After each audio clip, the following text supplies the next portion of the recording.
Hello friends, मैं गौरव आप सभी का फिर एक बार स्वागत करता हूं हमारे प्यारे यूट्यूब चैनल ट्रू गार्डनिंग में। आज की इस वीडियो में हम अपने टेरेस गार्डन पर गमलों में ब्रिंजल्स यानी कि बैगन्स को ग्रो करने वाले हैं, वो भी 100% ऑर्गेनिक मेथड को फॉलो कर। और आज की इस वीडियो में हम मेनली ब्रिंजल्स यानी कि बैगन की 4 वेराइटीज को ग्रो करने वाले हैं, जिनके जो सक्सेसफुल रिजल्ट हैं आप सभी के सामने ये है। और आज हम पर्पल, डार्क पर्पल, ग्रीन और व्हाइट कलर की ब्रिंजल की वेराइटी को घर पर ग्रो करेंगे टेरेस गार्डन पर, वो भी कम स्पेस में। और साथ ही साथ आज की इस वीडियो में ये भी बताऊंगा कैसे आपको इनके पौधों की देखभाल करना है और कैसे आप भी मेरी तरह इनकी अच्छी और हैवी क्वांटिटी में हार्वेस्टिंग भी ले सकते हैं। तो उसके लिए इस वीडियो को आपको पूरा आखिरी तक देखना होगा, क्योंकि आज की इस वीडियो में ये भी बताऊंगा कौन से सीजन में आपको इन पौधों को लगाना चाहिए, जिससे आप सभी को भी इनके जो रिजल्ट है बहुत ही अच्छे देखने को मिले, जिस तरीके से यहाँ पर आप हमारे रिजल्ट भी देख सकते हैं। बाकी अगर आखिरी तक ये वीडियो आप सभी को इन्फॉर्मेटिव लगे तो इस वीडियो को लाइक, कमेंट, शेयर और हमारे चैनल को सब्सक्राइब करना ना भूलें, क्योंकि हमारे चैनल पर कुछ ऐसी अमेजिंग और इन्फॉर्मेटिव वीडियोस आती रहती हैं।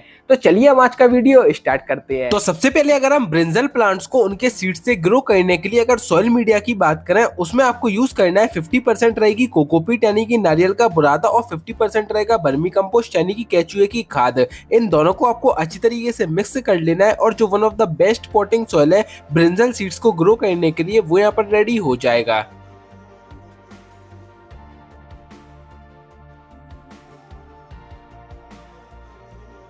तो यहाँ पर जो हमारा पॉटिंग सॉइल यानी कि सॉइल मीडिया था ब्रिंजल सीड्स को ग्रो करने के लिए, वो हमने यहाँ पर रेडी कर लिया है। अब अगर इनके सीड्स को ग्रो करने के लिए हम पॉट सिलेक्शन की बात करें तो मैं इस प्लास्टिक ट्रे का यूज करने वाला हूँ, क्योंकि जैसा कि वीडियो की स्टार्टिंग में ही मैंने आप सभी को बताया था, आज हम ब्रिंजल्स की 4 वेराइटीज को ग्रो करने वाले हैं। तो चारों ही वेराइटीज की जो सीड्स है वो मैं इसी ट्रे में लगाऊंगा। आप चाहे इसकी जगह प्लास्टिक पॉट का भी यूज कर सकते हैं, बस एक बात का मेक श्योर करें, पॉट्स में ड्रेनेज सिस्टम के लिए होल होना कंपलसरी है। रुका हुआ पानी इनके सीड्स को गला सकता है और फिर जो हमारे वैगन के सीड्स है वो जर्मिनेट ही नहीं होंगे। इसके बाद हमने जो सीडलिंग मिक्स रेडी करा था उससे हमने हमारी स्ट्रे को कर लिया है फिल। ये हमारी ब्रिंजल की पहली वेराइटी, व्हाइट वाली वेराइटी, और कुछ इस टाइप के इसके सीड्स होते हैं। इनके जो सीड्स होते हैं वो दिखने में लगभग सेम ही होते हैं। बस एक बात का आपको हमेशा याद रखना है कि आपको ऑलवेज गुड क्वालिटी के 100% ऑर्गेनिक हाइब्रिड सीड्स को ही बाय कर लाना है। इसके बाद इनके सीड्स में आपको फंगीसाइड पाउडर ऐड करना है, जिससे जो हमारे सीड्स है फंगस फ्री रह सके। और फिर सीड्स को अच्छी तरीके से फंगीसाइड पाउडर में मिक्स करने के बाद आप इन्हें सॉइल सरफेस पर कर देंगे स्प्रिंकल डायरेक्टली, कुछ इसी सेम तरीके से।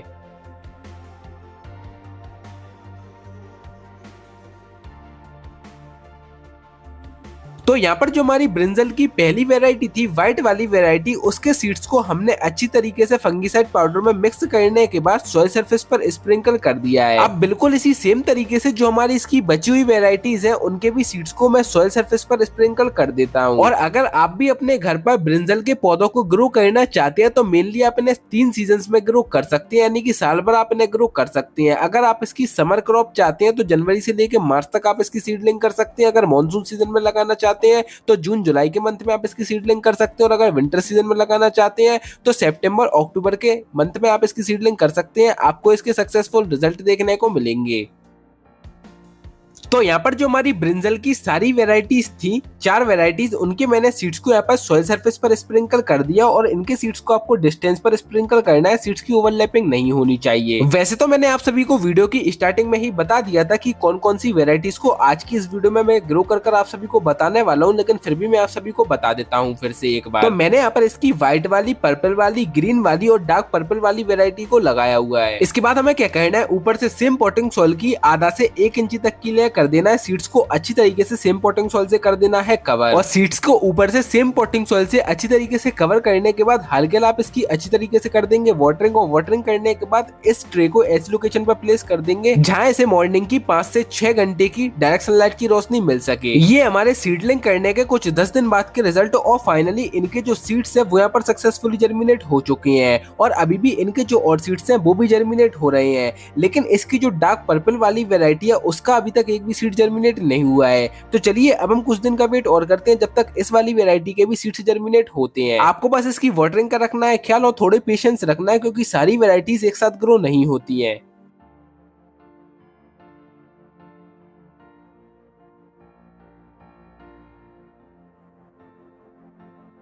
ये हमारे 35 डेज बाद के रिजल्ट और फाइनली अब जो हमारे ब्रिंजल्स के प्लांट्स हैं ये यहाँ पर ट्रांसप्लांटिंग के लिए रेडी हो चुकी हैं। जब इनमें 4 से 5 ट्रू लीफ ज्यादा जो हमारे ब्रिंजल के प्लांट्स होते हैं फिर वो ट्रांसप्लांटिंग के लिए रेडी हो जाते हैं। तो चलिए अब इन प्लांट्स को हम बिग पॉट में करते हैं ट्रांसप्लांट और सबसे पहले देखते हैं ट्रांसप्लांटिंग के लिए इसका सॉइल मीडिया क्या रहेगा। तो यहाँ पर अगर हम सॉइल मीडिया की बात करें उसमें आपको यूज करना है 50% रहेगी नॉर्मल गार्डन सॉइल, 30% रहेगा 1 ओल्ड कंपोस्ट यानी कि गोबर की खाद और 20% रहेगी कोकोपीट यानी कि नारियल का बुरादा। इन तीनों को आपको अच्छी तरीके से मिक्स कर लेना है और जो पॉटिंग सॉइल है one of the best potting soil brinjal plants को ग्रो करने के लिए वो यहाँ पर रेडी हो जाएगा।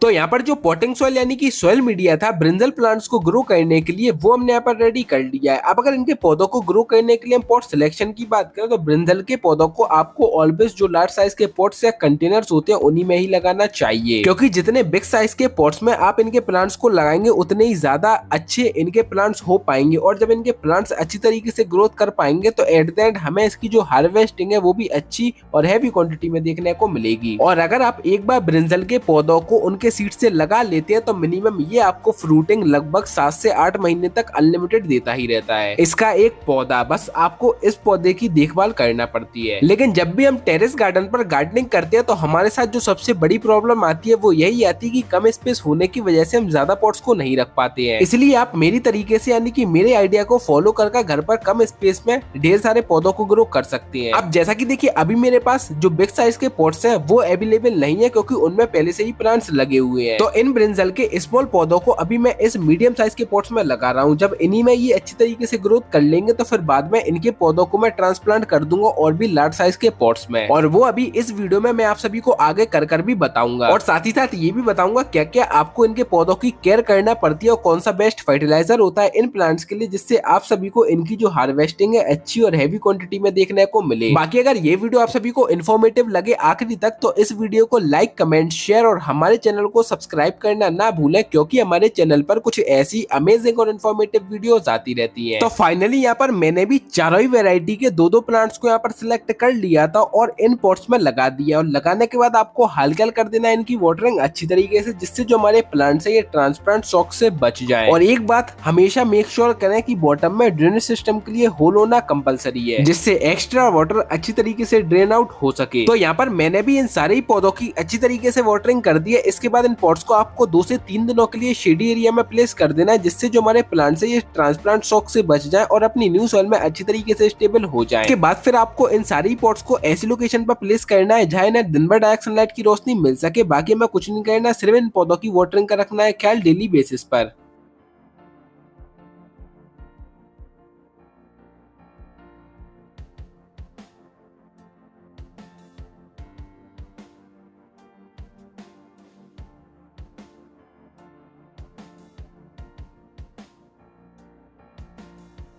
ये हमारे 70 दिन बाद के रिजल्ट और जैसा कि आप सभी देख सकते हैं हमारे ब्रिंजल के पौधों की जो ग्रोथ है यहाँ पर कितनी अच्छी चल रही है। तो अब हम क्या करेंगे इन सारी पौधों की जिनकी जो हाइट है मिनिमम 10 से 11 इंच तक की हो चुकी होगी तो फिर हम उनके टॉप के पार्ट को कर देंगे रिमूव और इसी प्रोसेस को पिंचिंग बोला जाता है। ऐसा करने से जो हमारे प्लांट्स होते हैं अब इनमें से जो मल्टीपल सब ब्रांचेस आएंगी वो और भी अच्छी तरीके से ग्रोथ कर पाएंगी जिससे जो हमारे प्लांट है ये जल्दी बुशी होंगे। और साथ ही साथ अगर इनमें जंगली प्लांट्स लग रहे हो तो उन्हें भी आपको रेगुलर बेसिस पर रिमूव करते रहना है क्योंकि वो सॉइल से न्यूट्रिएंट्स लेते रहते हैं जिसकी वजह से जो हमारे मेन प्लांट्स होते हैं उन्हें भरपूर मात्रा में न्यूट्रिएंट्स नहीं मिल पाते हैं। ये हमारे 90 दिन बाद के रिजल्ट और जैसा कि आप सभी देख सकते हैं हमारे सारे ही ब्रिंजल्स के पौधों की जो ग्रोथ है वो यहाँ पर कितनी अच्छी चल रही है। और अभी कुछ दिन पहले मैंने आपको इन सारे ही पौधों की पिंचिंग कर बताई थी और उसके बाद के रिजल्ट है और आप सभी देख सकते हैं अब इनमें से जो मल्टीपल सब ब्रांचेस आ रही हैं उनमें अब धीरे धीरे कर फ्लावरिंग भी होना स्टार्ट हो चुकी है और यही बेनिफिट्स होते हैं पिंचिंग के। लेकिन इन पौधों की हम फ्रूटिंग लेने से पहले अब हम क्या करेंगे इन सारे पौधों को बिग साइज के पॉट्स में कर देंगे ट्रांसफर जिससे ये जो प्लांट्स है और भी अच्छी तरीके से ग्रोथ कर पाए और भी ज्यादा बुशी हो पाए। क्योंकि जैसा कि वीडियो की स्टार्टिंग में ही मैंने आप सभी को बताया था अगर आप सभी को भी अपने ब्रिंजल्स के पौधों से अच्छी और हैवी क्वांटिटी में हार्वेस्टिंग चाहिए तो आपको भी इन पौधों को जो लार्ज साइज के पॉट्स या कंटेनर्स होते हैं उन्हीं में ही लगाना पड़ेगा।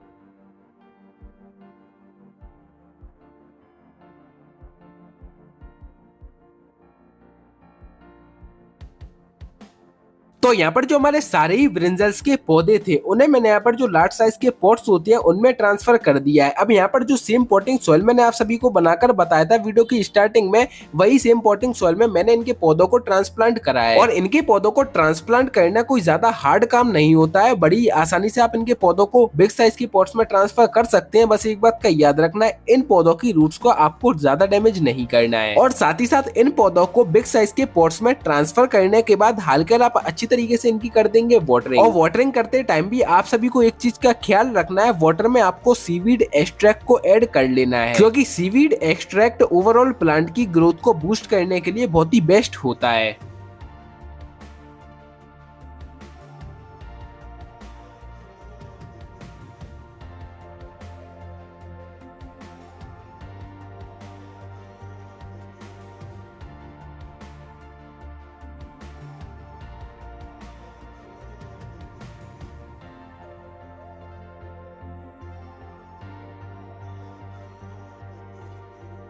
ये हमारे 97 डेज बाद के रिजल्ट। और आप जैसा कि देख सकते हैं सारे ही पौधों के अब जो फ्लावर्स है वो धीरे धीरे कर खिलना स्टार्ट हो गए हैं। अब बारी आती है कि इनके फ्लावर्स का मैं पॉलिनेशन कैसे कराना है। वैसे तो इनके जो फ्लावर्स होते हैं सेल्फ पॉलिनेटेड यानी कि विंड पॉलिनेटेड होते हैं, फिर भी अगर आप इनके फ्लावर्स का हैंड पॉलिनेशन कराना चाहते हैं तो सिंपली आप सभी को इन फ्लावर्स को हल्के हाथों की मदद से कुछ इस तरीके शेक कर देना है और इनका जो पॉलिनेशन है वो यहाँ पर कंप्लीट हो जाएगा। बाकी हमें कुछ नहीं करना है।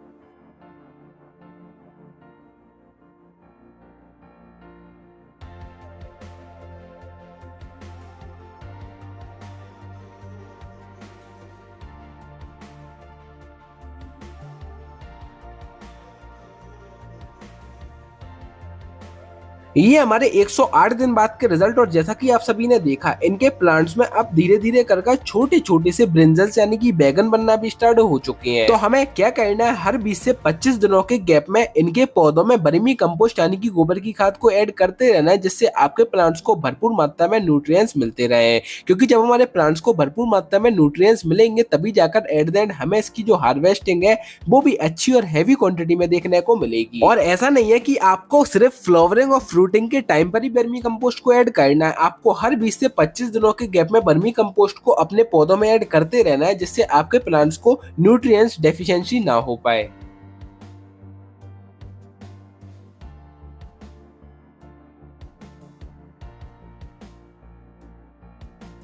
तो यहाँ पर मैंने आप सभी को सिर्फ एक ही पौधे में वर्मी कंपोस्ट को ऐड कर बताया है। इसी सेम तरीके से जितने भी ये ब्रिंजल्स के यानी कि बैगन के पौधे हैं सबों में ही मैं वर्मी कंपोस्ट को ऐड कर दूंगा। और आपको भी हर 20 से 25 दिनों के गैप में सारे ही पौधों में वर्मी कंपोस्ट को ऐड करते रहना है, जिससे आप सभी के भी पौधों की ग्रोथ कुछ ऐसी आप सभी को मिल पाए। ये हमारे कुछ 120 दिन बाद के रिजल्ट। और फाइनली अब जो ब्रिंजल्स यानी कि बैगन है वो पहली हार्वेस्टिंग के लिए रेडी हो चुकी है। तो आपको कुछ इस तरीके से इनकी हार्वेस्टिंग कर लेना है।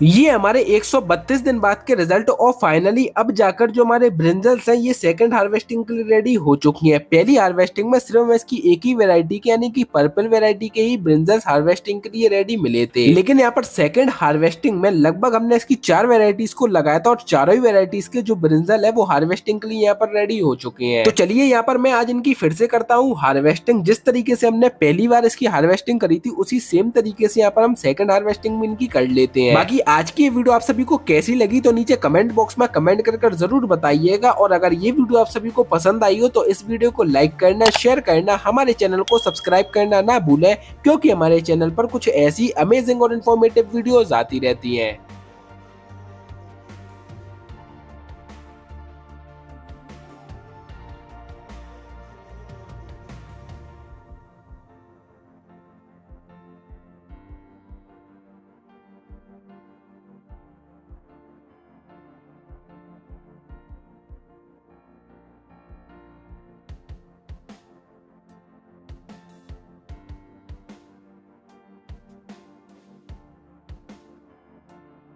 तो यहाँ पर मैंने भी इन पौधों से सेकंड हार्वेस्टिंग ले ली और जैसा कि आप सभी ने इनके सक्सेसफुल रिजल्ट भी देख लिए होंगे। बाकी अब आप सभी को क्या करना है, जब आप इन प्लांट से सेकंड हार्वेस्टिंग ले लें तो फिर उसके बाद आप सभी को इन पौधों की हार्ड प्रूनिंग कर देना है। और अगर आप ऐसा नहीं करेंगे अपने पौधों के साथ तो फिर आपको थर्ड हार्वेस्टिंग में बहुत ही कम बैगन मिलेंगे।